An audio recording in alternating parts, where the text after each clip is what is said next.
चलिए नमस्कार दोस्तों, आज फिर से हम आ गए आपका सोल्यूशन के साथ। मैथ वाला 4.0 एक्सरसाइज आपका चल रहा है। 9.1। प्रीवियस वीडियो में मैंने आपको क्वेश्चन नंबर 15 तक सोल्यूशन कर दिया हुआ, प्ले लिस्ट में आपका डाला हुआ है। आप सर्च मार के मैथ वाला 4.0 का पूरा सोल्यूशन आप देख सकते हैं। अब हम क्वेश्चन नंबर 16 की ओर बढ़ते हैं। क्वेश्चन नंबर जो 16 है आपका, अभी फिलहाल मैं असाइनमेंट से नहीं बुक से पढ़ा रहा हूँ। उस बुक का नाम है डॉक्टर के.सी. सिन्हा, जो 9th के लिए पूरे भारत का सबसे टॉप बुक में से प्रथम स्थान प्राप्त करता है। कह रहा है कि एक समद्विबाहु त्रिभुज है, इस प्रकार है समद्विबाहु त्रिभुज है। समद्विबाहु त्रिभुज है इस प्रकार से। इधर थोड़ा सा आपका तिरछा हो सकता है, उसके लिए आप लोग अब अपना बुक का सहारा लीजिए और उसे फिगर है तो अच्छा बनाइए। ये आपका थीटा है, ये भी आपका थीटा है। जब थीटा है और यहाँ आपका 2 थीटा है और ये आपका ए है और ये आपका डी तक बढ़ाया गया है, तो आपसे कह रहा है कि यदि किसी त्रिभुज के एक भुजा को बढ़ाया जाए, किसी एक भुजा को बढ़ाया जाए, लड़का यहाँ ध्यान दो, किसी एक भुजा को अगर बढ़ाया जाए तो बहिष्ठ कोण जो होता है वो बताइए किसी एक जो आधार का कोण होता है उसका दुगना होता है। चाहे तो आप एंगल बी कहिए या आप एंगल सी कहिए, चाहे तो आप एंगल बी कहिए चाहे तो आप एंगल सी कहिए। चलिए देखिए यहाँ ध्यान से। तो सबसे पहली बात क्या है जो आपको बता रहे हैं, एबीसी क्या है? एक समद्विबाहु त्रिभुज है।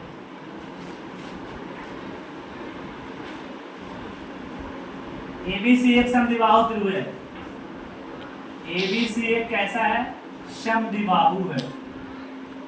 समद्विबाहु का मतलब वैसा त्रिभुज जिसकी दो भुजाएं बराबर है। तो मान लेते हैं कि AB और AC इसका बराबर है। AB और AC इसका क्या है? बराबर है। तो कह रहा है तो समद्विबाहु त्रिभुज है, वो सिद्ध करना है। सिद्ध क्या करना है? सिद्ध करना है, देखिए एंगल आपका जो बाहर बनाने DAC, एंगल DAC बराबर आपको करना है। आपका एंगल DAC बराबर प्रूफ करना है 2 एंगल, या तो 2 एंगल आप ABC बोल सकते हैं, 2 इंटू एंगल ABC, या कोई बच्चा ऐसे कर सकता है कि सर 2 इंटू एंगल ABC ना बोल के DAC का मान क्या ACB के बराबर हो, 2ACB के बराबर भी सिद्ध कर सकते हैं। कहा वो भी हो सकता है, या आप इसको ऐसे न लिख करके आप ऐसे भी लिख सकते हैं एंगल DAC बराबर 2 एंगल ACB। आप दोनों में से प्रूफ कर सकते हैं। चलिए सबसे पहली बात, एक थ्योरम आपको बताए थे कि यदि किसी त्रिभुज के एक भुजा को बढ़ाया जाए तो उसका जो बहिष्ठ कोण होता है उस दो अंतःकोण के योग के बराबर होता है। सबसे पहली बात, आपका जो साइड है AB और AC क्या है? इक्वल है, यानी हम बोल सकते हैं AB बराबर क्या है? AC है। क्या है? प्रमाण से चलते हैं AB बराबर AC है, तथा एंगल ABC बराबर ABC बराबर आपका हो जाएगा एंगल ACB। ऐसा क्यों हो जाएगा? ऐसा इसलिए होगा कि समान भुजा के सामने कोण क्या होता है? समान होता है। समान भुजा के सामने कोण क्या होता है? समान होता है, यानी बराबर होता है। इस प्रकार से हम ऐसा लिख सकते हैं। दूसरी बात है, अगर ये भुजा बढ़ाया गया है, बाहरी भुजा बढ़ाया गया है, तो आपको मैंने एक थ्योरम बहुत पहले ही वीडियो में प्रूव करके आपको बता दिए थे, सिद्ध किए थे कि यदि किसी त्रिभुज के एक भुजा को चाहे आप AB को बढ़ाइए या BC को बढ़ाइए या AC को बढ़ाइए, अगर ऐसा बढ़ाते हैं तो जो बहिष्ठ कोण होता है ये दोनों आपका जो अंतःकोण होता है उसके योग के बराबर होता है। यानी हम लिख सकते हैं, क्या लिख सकते हैं? एंगल DAC बराबर क्या लिख सकते हैं? Angle ABC plus A B C plus A C B plus angle A C B, ऐसा लिख सकते हैं। कैसे? बहिष्कोण से, बहिष्कोण से, बहिष्कोण से लिख सकते हैं, बहिष्कोण से लिख सकते हैं। चलिए अब सबसे पहली बात मेरे भाई, DAC बराबर ABC प्लस ACB, क्योंकि जो DAC एंगल है वो बाह्य कोण है और एंगल आपका ABC यानी ये वाला कोण ACB, ये दोनों कोण के योग के बराबर होता है, तो आपको बात पता है। चलिए, और ऊपर में आपको हमने बता दिया कि ABC है जो ACB के बराबर है। अगर आपको ACB लाना है तो अगर ACB लाना है, अगर ACB लाना है, ACB लाना है, ACB लाना है तो ABC का मान धरेंगे, अगर ABC लाना है तो ACB का मान धरेंगे। चलिए ABC बराबर क्या लिख सकते हैं? ABC बराबर आपका क्या है? ABC बराबर आपका ACB है, तो यहाँ पे ऐसे लिख सकते हैं angle ACB plus angle ACB, यानी कितना हो गया? एंगल DAC बराबर क्या होगा? 2 एंगल ACB। अब कोई बच्चा कहेगा नहीं सर हम ACB ना लिख करके, ACB ना लिख करके हम ABC चाहते हैं, तो कोई बात नहीं। अगर आप ACB चाहते हैं, सॉरी ABC चाहते हैं, तो वो भी आपका हो जाएगा। कैसे? यहीं से दिखेगा, यहीं से दिखेगा आप कैसे? एंगल DAC, एंगल DAC बराबर क्या आपका है? Angle ABC, angle ABC plus, sorry एक minute plus angle ACB, angle ACB। चलिए आपके हमको क्या लाना है? आपकी ABC लाना था। ABC छोड़ के आप ACB के बराबर लिख सकते हैं। ACB है जो ABC के बराबर है, जी हाँ, तो लिख सकते हैं angle ABC plus angle ABC। अब हो गया, इसीलिए एंगल DAC बराबर ABC प्लस ABC यानी 2 एंगल ABC। यही आपका प्रूफ करना था, जो कि सिद्ध हो गया। चलिए अभी आपको हम टाइम दे रहे हैं थोड़ा समय के लिए, जल्दी आपको राइट डाउन कीजिए, जल्दी लिखिए। उसके बाद क्वेश्चन नंबर 17 की ओर चलते हैं। क्वेश्चन नंबर 17 की ओर चलते हैं। मेरे यहाँ ऑफलाइन भी काफी सारे बच्चे पढ़ते हैं और ऑफलाइन और ऑनलाइन एक ही साथ चलता है। जल्दी लिखिएगा, आपको अधिक समय नहीं दिया जाएगा। और एक बात को दिमाग में रखिए कि मेहनत आपका कभी भी बेकार नहीं जाता, आज नहीं तो कल काम आने वाला है। तो क्वेश्चन नंबर 16 आपको बता दिया गया, जल्दी से छापिए। और क्वेश्चन नंबर 17 को जस्ट बताया जा रहा है। हालांकि इसको हम ऐसे भी लिख सकते हैं, इसको हम सेकंड वे से ऐसे सिद्ध कर सकते हैं बाय फिगर। ध्यान दीजिएगा, सेकंड वे से हम इतना ना लिख करके, मतलब ये एक थीटा है, जब थीटा है ये है, तो हम ऐसा लिख सकते हैं एंगल DAC बराबर लिख सकते हैं angle ABC plus angle ACB। यानी DAC का मान क्या है? 2 थीटा है, तो 2 थीटा बराबर ABC थीटा और ACB थीटा, तो थीटा प्लस थीटा 2 थीटा ऐसे भी हो सकता है। तो ये भी आप कह सकते हैं कि ये भी आपका हो जाएगा। नहीं तो आप 2 थीटा ना लिख करके, 2 थीटा यहाँ पे ना लिख करके वैसे यूज करते हैं। अगर 2 थीटा यहाँ पे आपको नहीं लिखेगा तो आप ऐसे भी तो लिख सकते हैं भाई। अरे आप क्या लिख सकते हैं? एंगल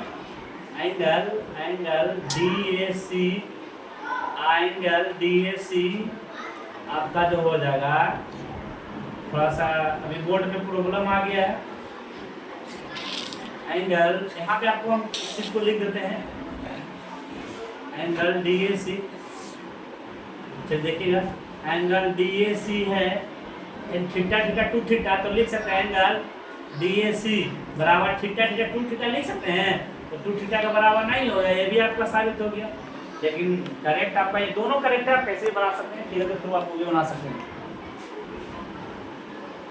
चलिए आपको टाइम दिया जा रहा है, इसके बाद जस्ट क्वेश्चन नंबर 17 की ओर आगे बढ़ते हैं धीरे धीरे। लगभग बच्चे लिख लिए होंगे, इसको हम धीरे धीरे मिटाते हैं।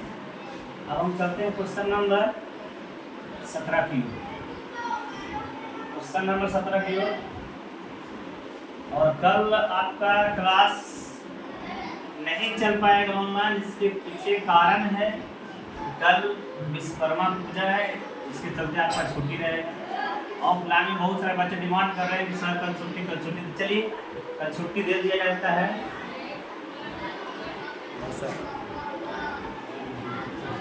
क्वेश्चन नंबर 17 की ओर हम बढ़ते हैं।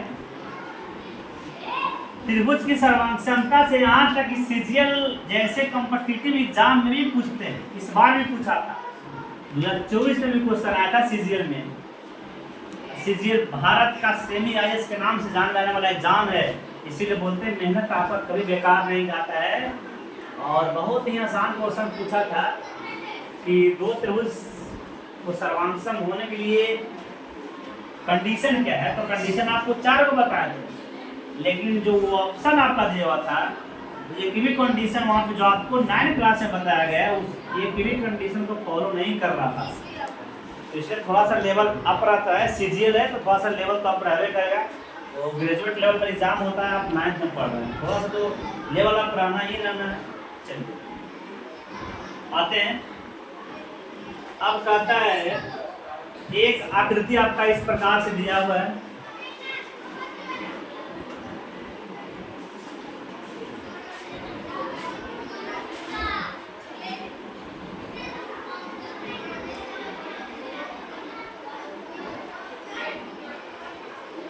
और यहाँ ये लंब है,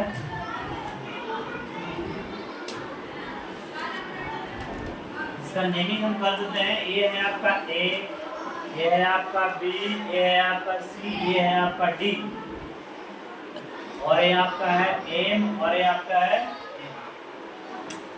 लंब में मतलब 90 डिग्री है, आपको समझ जाइए कीजिएगा।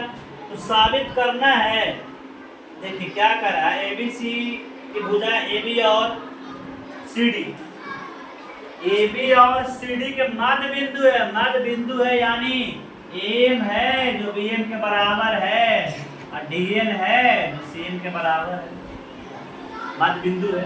मध्य बिंदु के साथ साथ लंब भी है। चलिए तो आपको ये वाला भुजा एडी और बीसी आपको क्या करना है, दिखाना है कि बराबर है। बराबर है कि नहीं, तो सबसे पहली बात आपको जो थ्योरम बताया गया है सर्वांगसम के लिए वो आपको चतुर्भुज के लिए नहीं बताया गया, आपको त्रिभुज के लिए बताया गया। तो कहीं ना कहीं आपको थोड़ा सा माइंड लगाना पड़ेगा, किसी ने आपको त्रिभुज बनाना पड़ेगा, तो उसको हम बोलते हैं रचना। तो ऐसा करते हैं हम डी से यहाँ से एम पर और सी से भी एम पर क्या किए, एक रेखा खींचे जिसमें 2 त्रिभुज आपका बन गया। पहला त्रिभुज है डी एन एम, दूसरा त्रिभुज है सी एन एम। 2 त्रिभुज को सर्वांगसम करते हैं पहले, तो चलते हैं हम। दिया हुआ क्या है, क्वेश्चन नंबर 17 में है, दिया हुआ है ए बी सी डी क्या है, चतुर्भुज है, तथा एम एन भुजा ए बी तथा सी डी का क्या है, मध्य बिंदु है। मध्य बिंदु क्या होता है, मध्य बिंदु जो होता है किसी भी रेखा का मध्य बिंदु उसको बराबर भागों में बांटता है। मध्य बिंदु है तो सिद्ध करना है, क्या करना है, सिद्ध करना है कि आपका जो एडी है ना, एडी है वो बीसी के बराबर है। कैसे है इसको आपको प्रूफ करना है, चलिए इसको हम आपको प्रूफ करके दिखाते हैं कुछ ही मिनटों में। अब हम चलते हैं थोड़ा सा, इसमें क्या किए, रचना क्या किए जो आपको सरासर लौट रहा होगा। डी को एम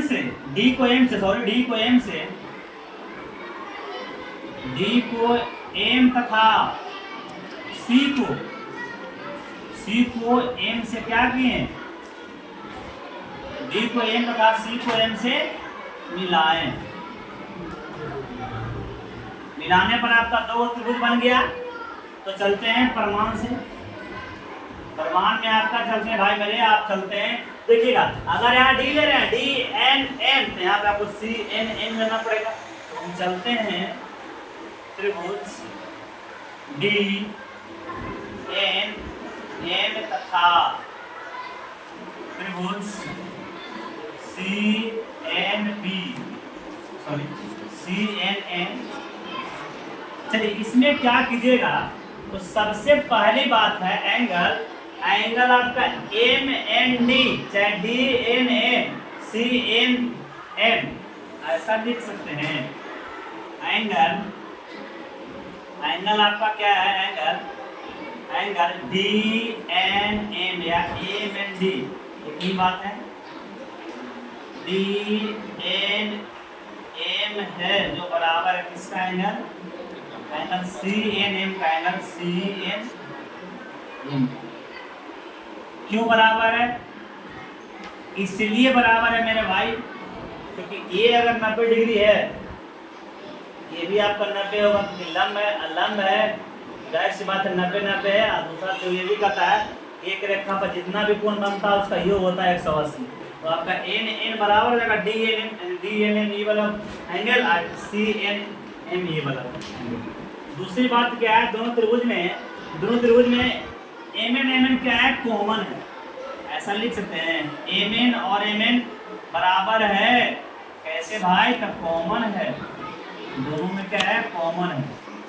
तीसरी बात क्या सकते हैं कि डी एन बराबर एन सी है, डी एन बराबर सी एन लिख सकते हैं, डी एन बराबर सी एन लिख सकते हैं, डी एन बराबर सी एन। कैसे भाई, तो माध्यिका है, और माध्यिका है तो बराबर भागों में क्या है, सॉरी माध्यिका नहीं है, कहाँ मध्य बिंदु है, एम एन मध्य बिंदु है तो इसको बराबर भाग में बांट रहा है। तो सी एन डी एन बराबर क्या जाएगा आपका, डी एन बराबर सी एन हो जाएगा। कैसे, मध्य बिंदु से। कैसे, आपको बताए थे कि त्रिभुज के सर्वांग समकोण, आपको बताया गया था कंडीशन साइड एंगल साइड, जिसमें से आपका देखिए ये आपका M N D N, M N और सी एन, एम एन दोनों में कॉमन है। तो त्रिभुज आपका साइड एंगल साइड से लिख सकते हैं त्रिभुज डी एन एम है जो सर्वांग हो जाएगा किसका, त्रिभुज सी एन बी का। सी एन बी नहीं होगा, यहाँ पे आपका सी एन एम होगा, बी नहीं होगा, सी एन एम का।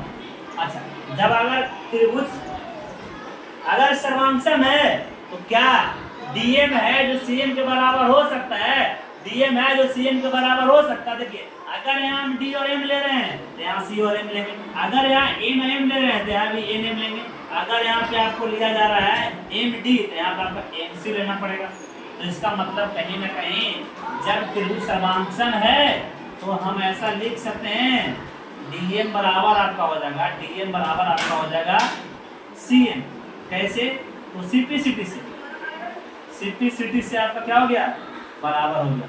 यानी आपका जो डीएम साइड है, ये वाला साइड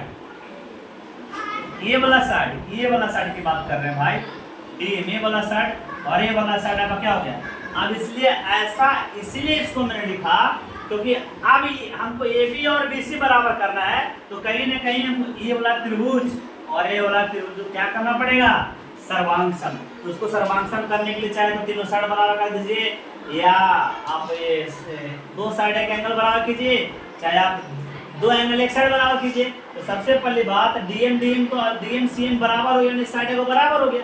तो कहीं ना कहीं अगर दो कोण अगर हम बराबर कर देते हैं, दो कोण बराबर कर देते हैं मेरे भाई, अगर दो कोण बराबर कर देते हैं तो मेरा काम है जो सही हो जाएगा। तो सबसे पहली बात, ये अगर मध्य बिंदु है, एम एन लंब है तो कहीं ना कहीं हम कह सकते हैं कि ए बी समानांतर डीसी है, क्योंकि लंब है तो कहीं ना कहीं यहाँ का दूरी पूरे ए बी और डीसी का दूरी हर जगह समान है। अगर हर जगह समान है तो कहीं ना कहीं ए बी और डीसी क्या है, समानांतर है। ऐसा लिख सकते हैं मेरे भाई, ऐसा लिख सकते हैं, हम ऐसा लिख सकते हैं कि ए बी लंब एम एन, ए बी लंब एम एन तथा सी डी लंब एम एन है, तो ऐसा लिख सकते हैं ए बी जो है पैरेलल हो जाए किसका, सी डी का। अभी आपको एक बात पता है, अगर ये समानांतर रेखा है आपका ए बी, अगर सी डी समानांतर है तो जेड आकार से ए वाला जाएगा, ये वाला एंगल तो आपका बराबर हो जाएगा मेरा भाई, हो जाएगा। उसी प्रकार से ये वाला एंगल के बराबर हो जाएगा। कैसे?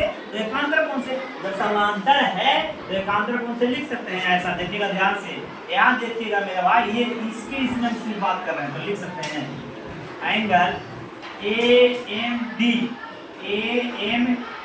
एंगल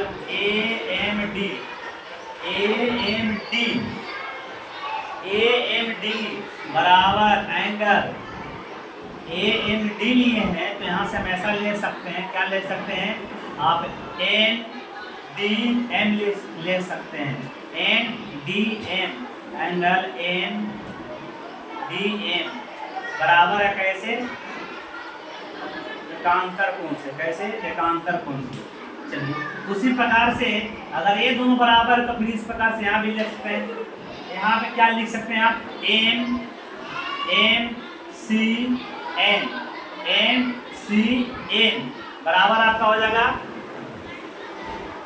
ऐसे लिख सकते हैं BNC, ऐसा लिख सकते हैं एंगल BNC, एंगल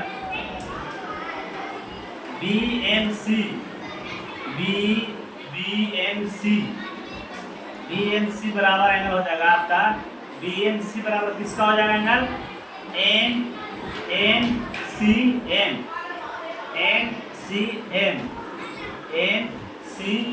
हाँ ठीक है, NCM। कैसे भाई?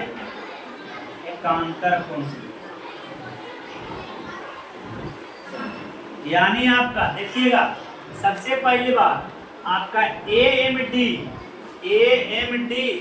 ये वाला एंगल और ये वाला एंगल बराबर है। फिर आपका BMC यानी ये वाला एंगल और आपका क्या है फिर NCM यानी ये वाला एंगल आपका बराबर है कैसे, एकांतर कोण से। ऐसा करते हैं, इसको हम समीकरण फर्स्ट, इसको मैं समीकरण सेकंड और इसको समीकरण थर्ड मान लूंगा। अब तीनों में हम क्या गौर कर रहे हैं, तीनों में एक चीज गौर कर रहे हैं मेरा भाई, कि DM है जो CM के बराबर है, जो DM है किसके बराबर है, CM के बराबर है। तो यहाँ भी है जो DM आपका CM के बराबर है। अगर DM CM के बराबर है तो क्या DM अगर CM के बराबर है, ये वाला भुजा अगर ये वाला भुजा का बराबर है तो इसके सामने जो कोण बन रहा है और इसके सामने जो कोण बन रहा है क्या आपस में बराबर होंगे? क्योंकि सम्मुख भुजा के सामने जो होता है कोण आपस में क्या होता है, बराबर होता है। क्या होता है? बराबर होता है। तो हम लिख सकते हैं ऐसा, समीकरण फर्स्ट सेकेंड तथा थर्ड से क्या लिख सकते हैं, एंगल हम ऐसा लिख सकते हैं, क्या लिख सकते हैं, DNM बराबर लिख सकते हैं CBN, एंगल CBN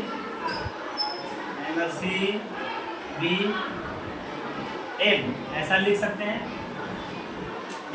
चलिए एक एंगल आपका यहाँ बराबर, एक भुजा आपका यहाँ बराबर, एक त्रिभुज के लिए यानी भुजा बराबर, अगर ये भुजा बराबर इसके और ये कोण बराबर इसके और ये कोण भी आपके अगर इसके बराबर है तो ऑटोमेटिक जाहिर सी बात है, अगर ये है जो आपका माध्यिका है इसके सामने ये वाला कोण और इसके सामने ये वाला कोण आपस में क्या हो जाएंगे, बराबर हो जाएंगे। तो हम लिख सकते हैं त्रिभुज AMD लीजिए, AMD सर्वांशण किसका हो जाएगा, त्रिभुज का, इसका BMC का कैसे, साइड एंगल साइड से। अब हमको प्रूफ क्या करना था, आपको बताना था AD है जो BC के बराबर है, AD है जो BC के बराबर है। यहाँ भी आपका AD और यहाँ भी आपका BC तो बराबर हो, तो लिख सकते हैं AD बराबर BC। कैसे? तो CP CT से, CP CT से आपका हो गया, ये आपको प्रूव करना था। चलिए ठीक है, हम फिर मिलते हैं नेक्स्ट वीडियो में।